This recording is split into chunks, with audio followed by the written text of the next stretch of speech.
Si Jonathan Hildred Wall Jr. o mas kilala bilang John Wall ay isa sa pinaka-explosive na point guard na nakita ng NBA at ang kanyang paglalakbay ay puno ng tagumpay, pagsubok, mga injury at matinding pagtitiyaga na ginawang inspirasyon ang kanyang buhay at karera.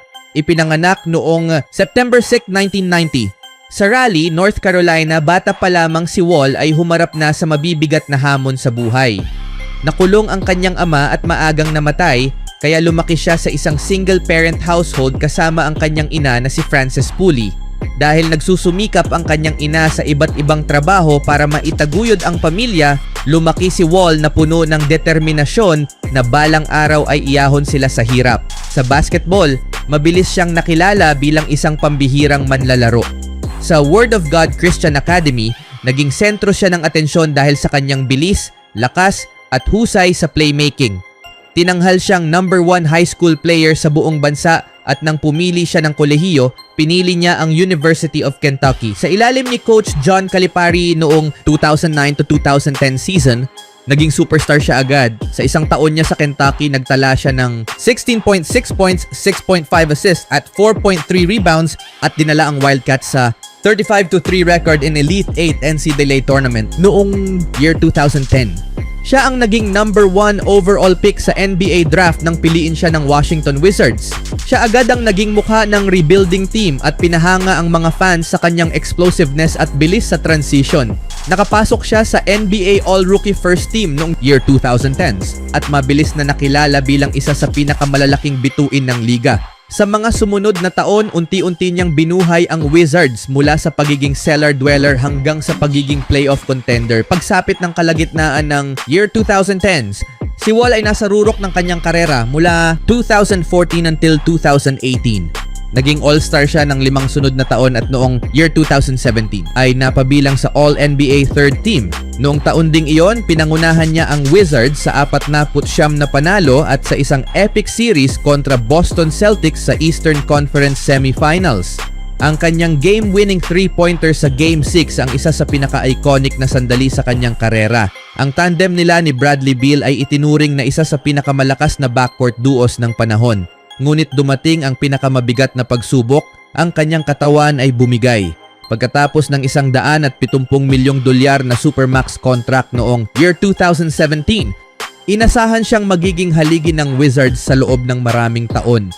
Pero sunod-sunod na injury ang kanyang naranasan mula sa tuhod, sakong hanggang sa pinakamabigat, ang punit na Achilles tendon noong year 2019, habang siya ay nagre-rehab pa lang mula sa ibang operasyon.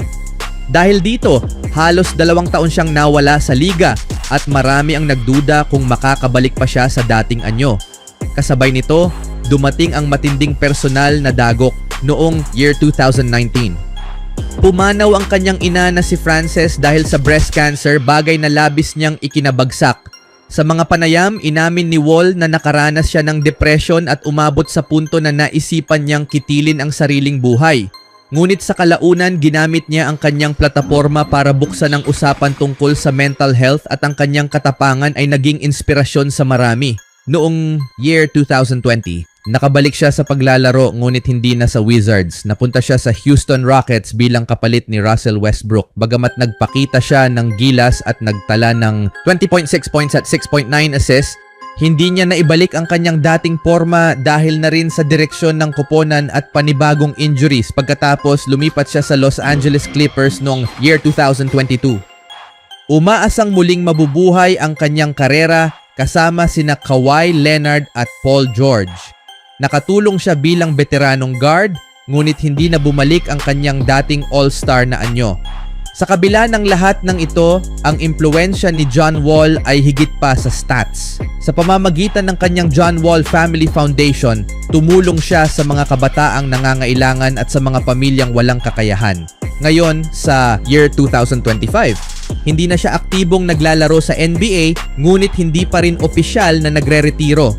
Para sa mga tagahanga, siya ay mananatiling isa sa pinakamabilis at pinaka-explosive na guard sa kasaysayan ng liga. Ang pamana ni John Wall ay hindi lamang tungkol sa kanyang all-star appearances o highlights, ito ay tungkol sa kanyang resilience. Mula sa hirap ng kanyang kabataan, sa tugatog ng kanyang karera, Sa pinakamabigat na injuries hanggang sa matinding personal na dagok, pinatunayan niyang ang mga atleta ay tao rin na may pinagdadaanan. Ang kanyang buhay ay kwento ng pagtitiyaga at lakas ng loob. At sa mga fans, si John Wall ay mananatiling isang mandirigma na hindi kailanman sumuko sa laban ng buhay. Anong masasabi niyo mga kaibigan sa storya sa buhay ni John Wall? Kapag pinag-uusapan si John Wall, marami sa mga tagahanga ng basketball ang agad na naaalala ang kanyang nakakabighaning bilis, ang husay sa pagdadribble at ang kanyang tanyag na John Wall dance na naging bahagi ng kultura ng basketball noong unang bahagi ng year 2010s.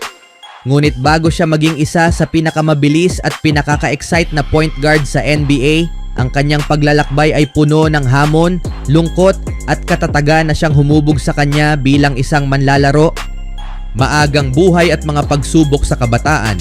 Ang kanyang ama, si John Wall Sr. ay nagkaroon ng mga problemang legal at karamihan ng oras noong bata pa si John ay ginugol nito sa kulungan. Sa kasamaang palad, noong 9 na taong gulang pa lamang si John, pumanaw ang kanyang ama. Isang napakasakit na pangyayari ito para sa isang batang-bata at iniwan nito ang kanyang ina na si Frances Pulley bilang nag-iisang gumagabay at nagpalaki sa kanilang magkakapatid.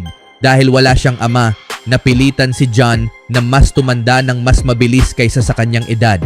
Ang kanyang ina ang naging pinakamalaking inspirasyon sapagkat nagtatrabaho ito ng iba't ibang trabaho upang matustusan ang pangangailangan ng kanilang pamilya. Madalas ikwento ni Wall na ang kanyang ina ang dahilan kung bakit siya nagpupursige dahil sa lahat ng sakripisyong ginawa nito para sa kanila. Pagtuklas ng basketball bilang kanlungan. Bilang isang bata, madalas siyang madala sa galit dahil sa mga pagsubok na dinaranas. Pagsapit niya sa middle school, napansin ng mga coach ang kanyang kakaibang bilis at natural na husay sa pagkontrol ng bola. Pagpasok niya sa high school sa Word of God Christian Academy, mabilis siyang nakilala bilang isa sa pinakamahuhusay na prospect sa buong Amerika.